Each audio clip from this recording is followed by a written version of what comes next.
All right, guys, welcome back to the shack. Tonight, I'm gonna be doing something that several people have mentioned to me and asked about. I've done a lot of videos over the past couple of years about tumblers, but recently with some of the innovations with the machines, the changes in the speeds, dot size, all of that, there's been some things that have gotten a little easier. And one of those things is being able to put darker text, and I'm gonna try to show you what we got here. Being able to put darker text on either silver or bare tumblers.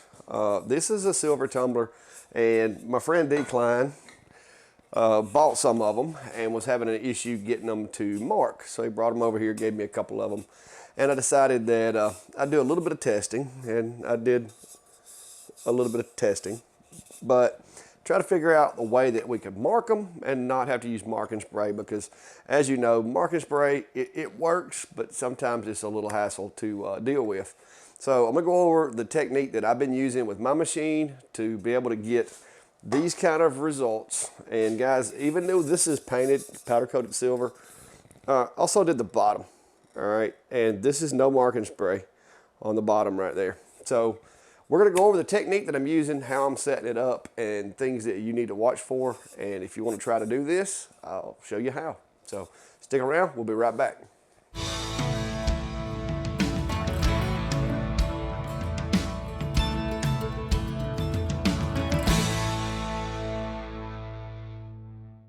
All right, guys, so if you're not familiar with doing tumblers, there's actually quite a process to doing those. You're gonna, one, need a chuck or a roller. Now, I'm gonna go ahead and give you some warnings on this technique, guys. If you're using a roller, it's gonna be very likely or very possible that this is not gonna work for you. I recommend that you use a chuck for this process because it is a multi-layered cut. I mean, meaning you have to go over it several times. If your chuck or roller setup is not 100% accurate, you're gonna have some shadowing. The lines aren't gonna overlap like they're supposed to, and it's just not gonna work. For this demonstration tonight, I have used the Rolly, which is the latest machine that's joined the fleet here at the shack. And another reason I wanted to use it is because the Rolly has the ability for the jig to be in a fixed location. It's not gonna move. It's not gonna allow things to get misaligned.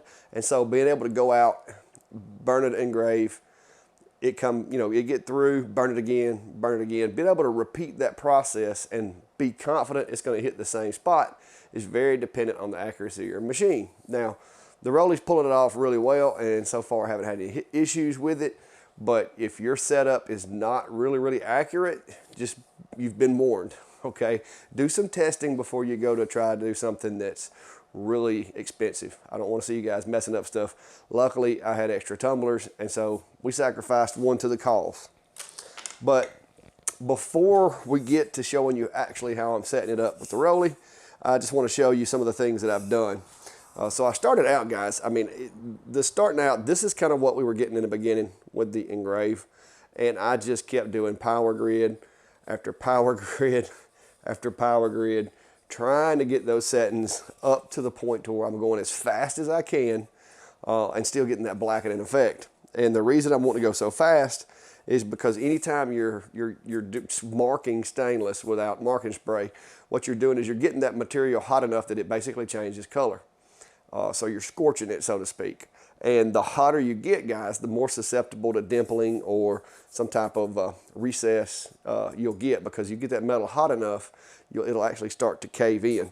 But there's a major dimple right there where the Clack Shack logo is. I mean, you can feel it really well when you go through there.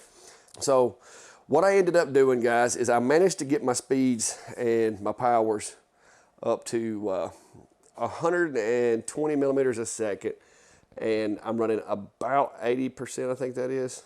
Doesn't it say 80%? Yes. And 80% power at 120 millimeters a second. This has all been cleaned with magic eraser and alcohol, so this is not coming off. Now, you can feel the difference in the coating.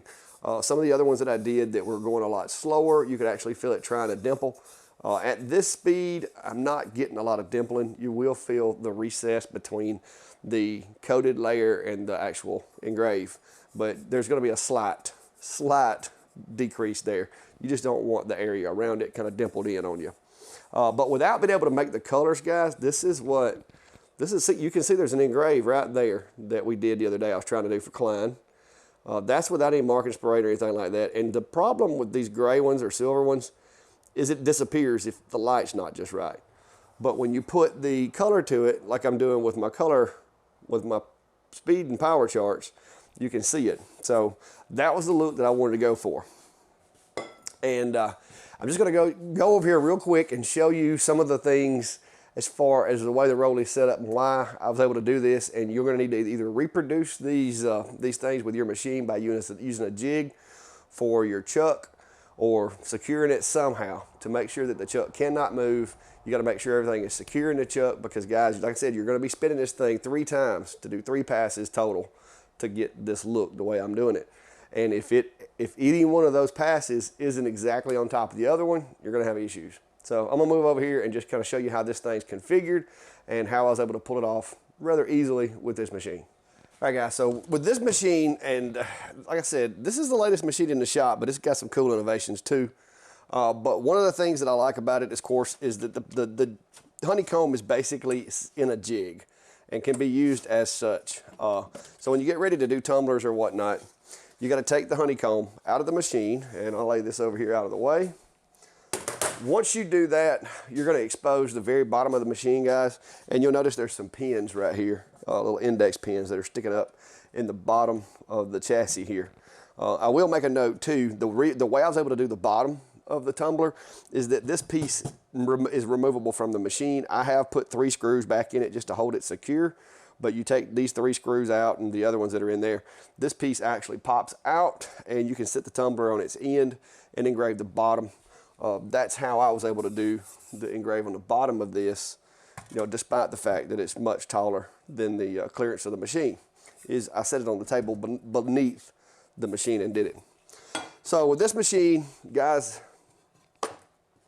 this is the chuck I've been using. It's the Rolly's new MK2 chuck. I don't know if it's the same as the other ones that they've shipped before, but it goes in here and it sets in those little pins.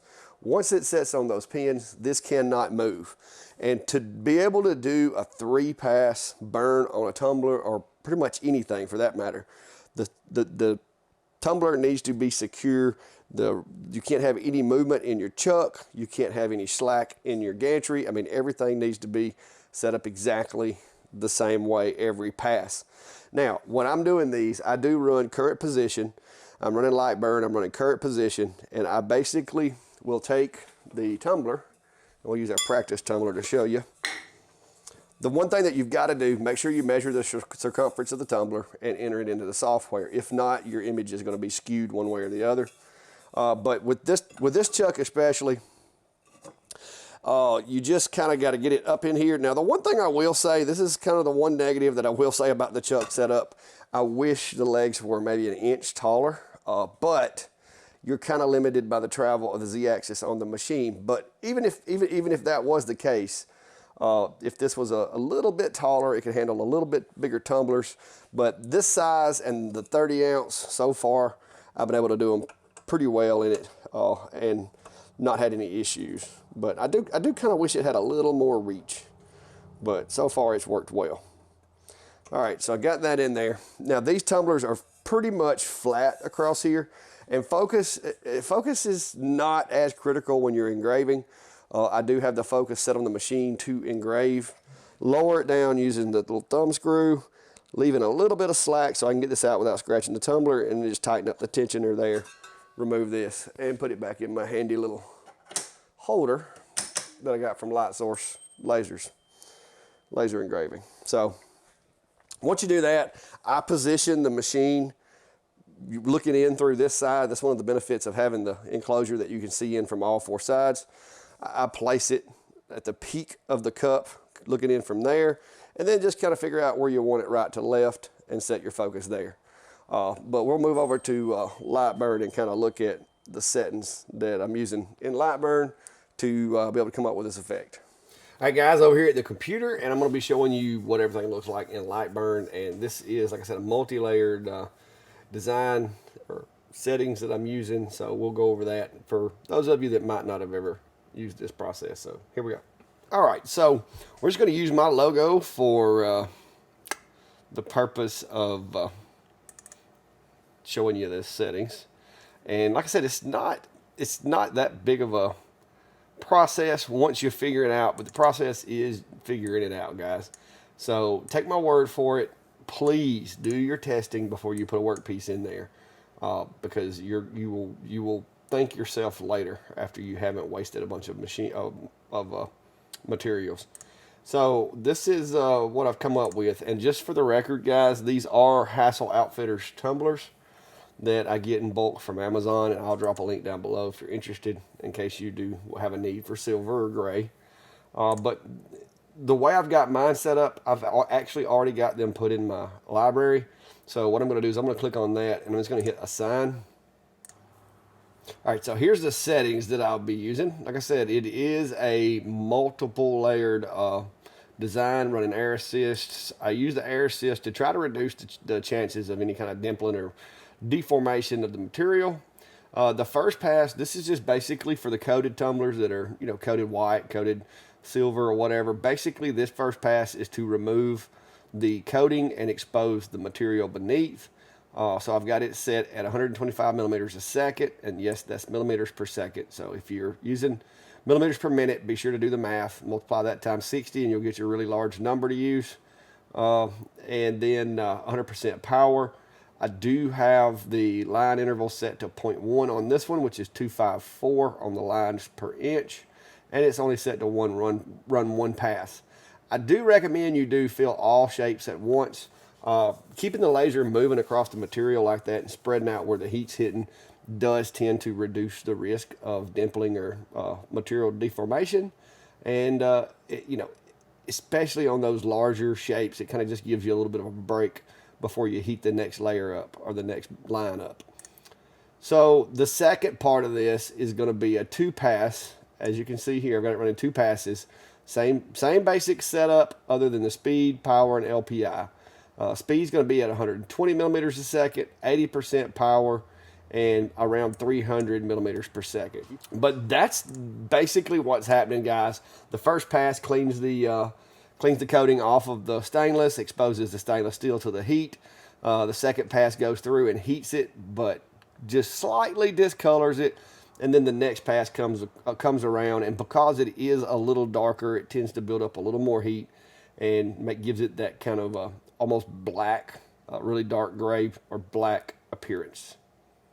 All right, guys, like I said, lots of testing, okay?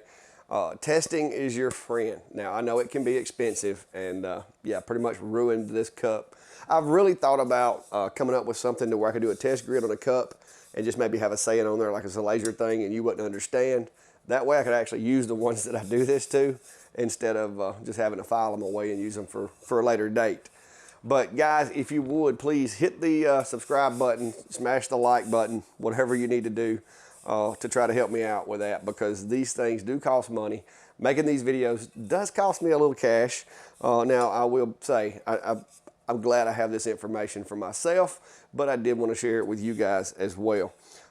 Like I said, I recommend testing, guys. You can feel some of these, for some of these test burns that I did, you can feel where there is some dimpling going on with the material.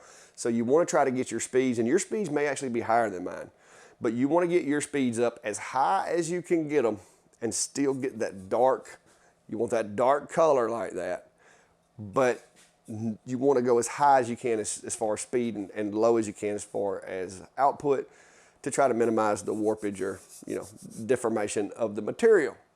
So I hope this was helpful, guys. Like I said, I didn't want to sit here. I've been burning this thing all day, so I really didn't want to have to sit here and do a lot more engraving on the tumbler. I did make this guy as well. And like I said, this was after I got all my settings figured out and dialed in. I got to playing with this one. And then for you guys that were going to ask me about just doing regular clear stainless, there you go. That's the same settings, but that's on the bottom. And the bottom of these tumblers are basically just clear stainless steel. And so you get the idea of what the appearance would be on that as well. So I hope this was helpful, guys. And until next time, be safe and have a good day.